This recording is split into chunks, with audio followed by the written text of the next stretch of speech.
Olá, ouvintes! Bem-vindos ao Intercâmbio, podcast da UDESC ESAG sobre mobilidade estudantil. A gente vai conversar hoje com alguém que teve uma daquelas experiências únicas de mobilidade estudantil internacional. Ela esteve na Espanha e na Colômbia no fim do ano passado para um curso intensivo de formação de jovens lideranças da América Latina.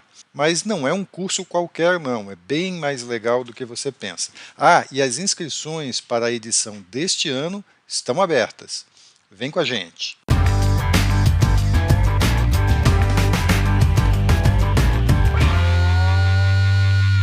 Olá pessoal, eu sou Carlito Costa e este é o Intercâmbio, podcast que traz informações, dicas, entrevistas e o que mais você precisa saber sobre mobilidade estudantil. A gente explica como é fazer parte do curso de graduação em universidades fora do país ou mesmo aqui no Brasil, em instituições de ensino superior de excelência. Ok, pessoal, a gente vai conversar agora com a Bárbara Batistotti. Ela está falando com a gente diretamente de Dourados, no Mato Grosso do Sul. Quero conhecer esse lugar, já ouvi falar também, deve ser legal.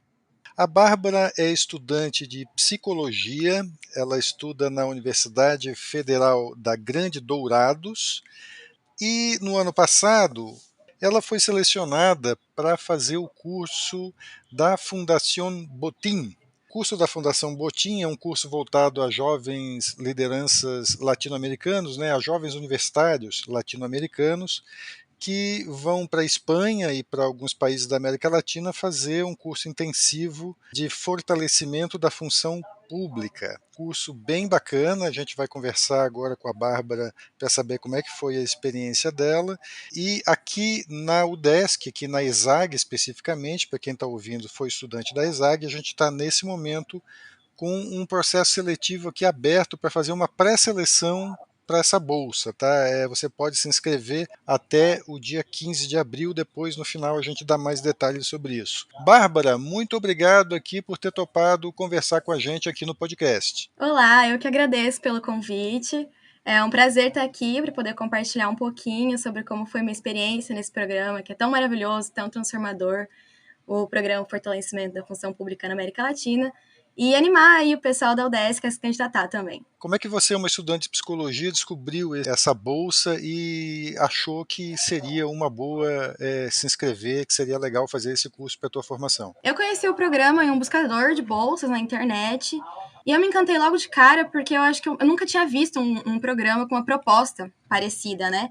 E eu tenho interesse especial em saúde pública e também em educação pública. Eu curso licenciatura e bacharelado em psicologia. Por isso o programa já me pareceu uma ótima oportunidade de aprender mais sobre esses setores, mas também aprender mais sobre as experiências no serviço público de outros países vizinhos que têm uma realidade semelhante à nossa. Então, conhecer quais são os desafios e as possibilidades de enfrentamento a partir dessas realidades que têm tanto em comum com a gente, né?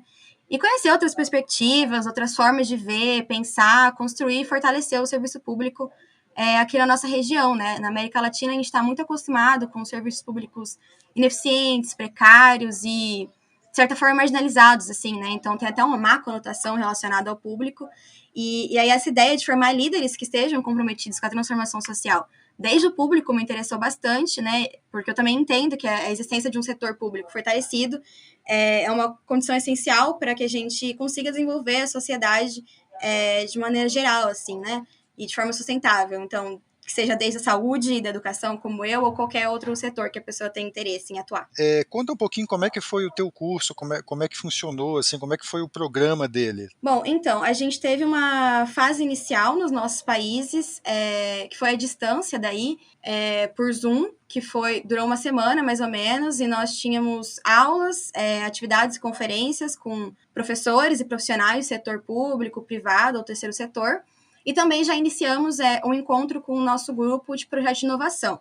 O projeto de inovação, a gente faz ele durante todo o programa, e aí o nosso grupo teria, então, que propor uma solução criativa e inovadora para alguma problemática na América Latina. O meu grupo, por exemplo, trabalhou com produção familiar de farinha de grilo e cooperativas em regiões pobres e afetadas pela desnutrição infantil no Peru. E aí a gente tem, além dessa parte acadêmica, a gente tem uma parte mais experiencial, assim, do programa, que é onde entra o Vale do Nansa, onde a gente faz atividades de liderança e trabalho em grupo, né, no norte da Espanha, uma região mais agrícola. Nós também fazemos o Caminho de Santiago, que aí é um momento mais reflexivo do programa, né? O Caminho de Santiago, no programa, ele é usado como uma metáfora para o caminho da nossa vida, né? Então, é um momento para a gente pensar qual é a nossa vocação, os nossos propósitos, os nossos objetivos e sonhos, e como a gente pretende alcançar eles, né? Eu fiquei até curioso que você falou que vocês pegaram uma questão relativa a uma comunidade no Peru, produção de farinha de grilo, é isso mesmo que eu estou pensando? Isso mesmo, escutou certinho. A gente é dividido em áreas, né? Então, por exemplo, um grupo que lida com sustentabilidade, um grupo com educação. O meu grupo era desigualdade socioeconômica. Uma das problemáticas que a gente identificou era a desnutrição, e aí a gente pensou em maneiras de solucionar esse problema, né? E como assim, são grupos muito diversos, de cada um de uma área, né? Tinha eu de psicologia, uma estudante de medicina, outra de psicologia também, um de administração pública. E aí a gente chegou nessa proposta de fazer uma rede de cooperativas numa região do Peru, cooperativas familiares que produzissem farinha de grilo tanto para o próprio consumo quanto para venda, né? E aí a gente, considerando que a farinha de grilo, o grilo em si, na verdade, é um alimento bastante nutritivo. E depois desse período na Espanha, que você contou aqui rapidamente, vocês voltaram para a América do Sul, para Bogotá, isso? Isso, tivemos uma semana na Universidade dos Andes, onde a gente teve aulas sobre diversos assuntos, sobre segurança pública, tivemos aulas com nomes de peso da Colômbia também, com o ex-presidente da Colômbia, a gente teve uma conferência, tivemos também aula com o ministro de Habitação e Vivenda da Colômbia, e foi onde a gente pôde apresentar o resultado final do nosso projeto de inovação. Bárbara, eu queria que você explicasse um pouquinho mais de detalhes esse período do curso na Espanha, que é o período principal do curso, né, que você vai para várias regiões da Espanha, Madrid, a região da Cantábria, Vale do Nansa, Caminho de Santiago, e que tem atividades também que são menos convencionais, assim, você tem atividades ao ar livre. Cronologicamente, a gente iniciou pelo Vale do Nansa, no norte da Espanha, na Cantábria, e a gente fazia principalmente atividade de liderança e trabalho em grupo. Resolvia desafios em várias vilas ali no vale, ia seguindo junto, porque a ideia do programa, né, além de ter o componente acadêmico, é também que a gente se forme de maneira integral. Então, a formação tem esse cuidado com a nossa formação de habilidades pessoais para ser servidor público, né? Então, a comunicação, a liderança, o trabalho em grupo são muito importantes nesse processo. Depois do Vale do Nansa, nós fomos a Santander, no Centro Botim. O Centro Botim é um centro de artes da Fundação. Então, por exemplo, além da gente ter aula de temáticas como ética pública, continuar trabalhando no nosso projeto de inovação, que é inclusive uma tarefa que ocorre, né, durante todo o programa, então todas as etapas têm atividades aí do projeto de inovação. A gente também teve atividades práticas de artes, por exemplo, né? Então é algo que você não espera de um programa que tenha, por exemplo, um cunho mais acadêmico, mas não é essa a pegada do programa da Botim. Ele é bastante integral. E é um lugar, assim, que tem uma arquitetura incrível, inacreditável, é lindo. Até sugiro que vocês pesquisem aí o Centro Botim. Logo depois, nós fizemos o Caminho de Santiago, que aí, como eu disse, é uma etapa mais reflexiva, esse momento que a gente pensa mais na sua relação consigo mesmo, é um momento mais de autoconhecimento. Depois, a gente foi para a Universidade de Salamanca. Nesse momento, nós tivemos aulas relacionadas principalmente à pobreza e desigualdade. E aí é quando a gente retorna a Madrid, então. E aí em Madrid é onde a gente tem o componente mais acadêmico mesmo do programa. E aí as aulas, elas são divididas em diversos eixos. A gente tem aula de geopolítica, de América Latina em contexto global, de saúde, de educação. Mas assim, também fazemos atividades mais práticas, né? Temos oficinas, o outdoor training, ele continua aí como esporte. Então a gente tem atividades de esporte e voluntariado, e continuamos também com dinâmicas. E aí, depois de Madrid, é nossa última semana, quando a gente vai, então, para Bogotá, na Colômbia, na Universidade dos Andes. E aí depois que você volta para o Brasil, acabou assim o curso? O que acontece depois? Vocês ficam com alguma contrapartida para fazer, algum compromisso? A ideia do programa não é fazer uma formação e pronto, né? Você segue sozinho o seu caminho. Na verdade, é bem o contrário. A ideia é que a gente se una e continue juntos, né? O programa ele também serve como um meio de conectar essas pessoas que querem transformar o público na região, que querem gerar movimento, fazer projetos de impacto. E por isso que quando a gente termina o programa, a gente se organiza em redes. Então, assim que você conclui o programa, você já vai estar fazendo parte da rede de servidores públicos na América Latina e também de alguma rede regional. E aí, essa rede ela pode ser tanto união de países, como a rede andina ou a rede centro-americana, como redes nacionais, né? Aqui no Brasil, por exemplo, a gente tem a rede Vocária, a Argentina tem a rede Actio, o México tem a rede mexicana. E aí, nessas redes, estão todos os egressos que fizeram parte do programa, então vão ser tanto profissionais como estudantes das mais diversas áreas, diversos contextos, ideologias, realidades, mais unidos com esse compromisso, né, de transformar o público. Aí, nas redes, a gente vai construir projetos que sejam relacionados à função pública, e a Fundação fomenta isso, né, é um programa multiplicador.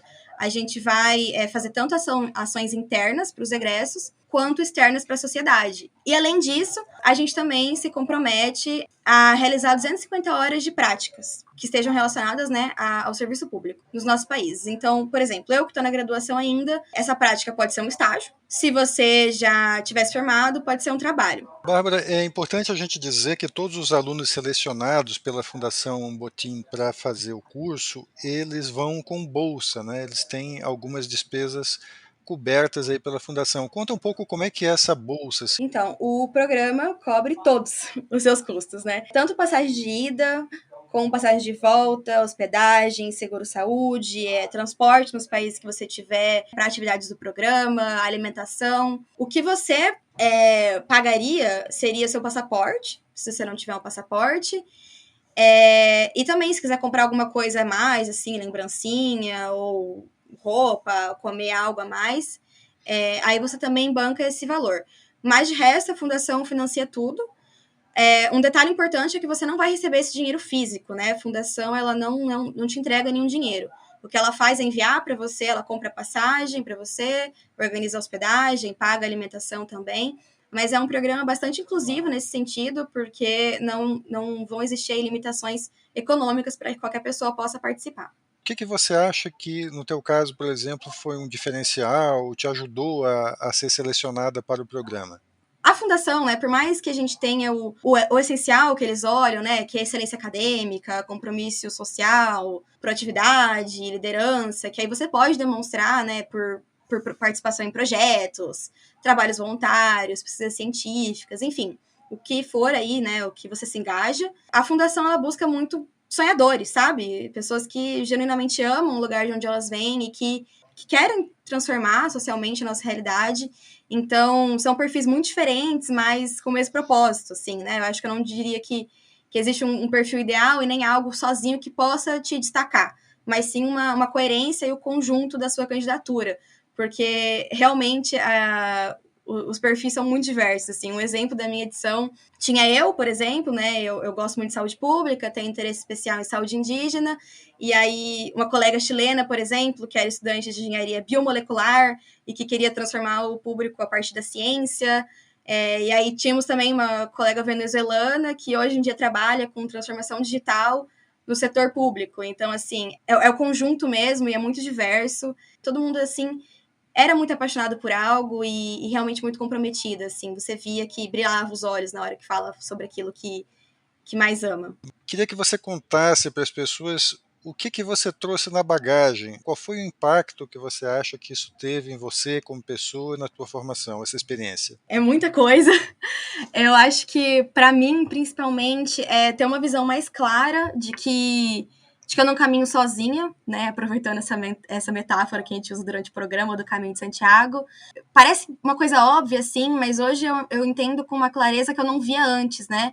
De conhecer esses outros jovens, de estar em contato com eles e de estar hoje construindo projetos que possam mudar a nossa região com esses outros jovens, para mim, É muito inspirador, é realmente um divisor de águas na nossa vida, muito clichê, mas realmente é. Eu voltei outra com muito mais ânimo, muito mais esperança e principalmente mais ação, né? Que é acho que mais importante, assim. É curto o programa, mas ele é bastante intenso, então se preparem.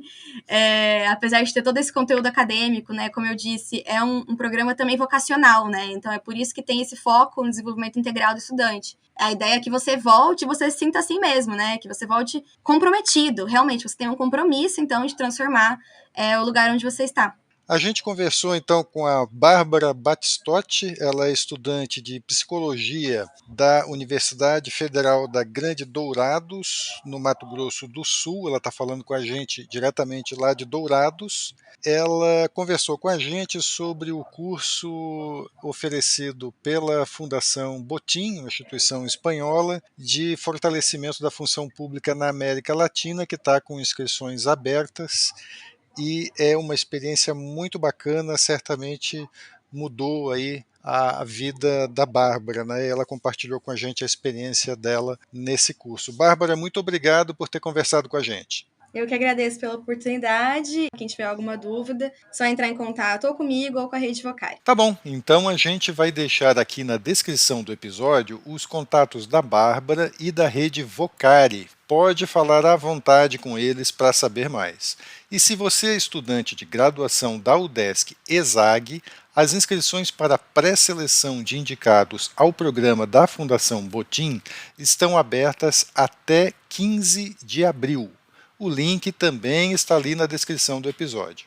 E antes de encerrar, a gente lembra que você pode ouvir todos os episódios do podcast Intercâmbio em vários aplicativos de áudio. Tem no Spotify, Apple e Google Podcasts, Audible, Amazon Music e até no YouTube, só para citar alguns.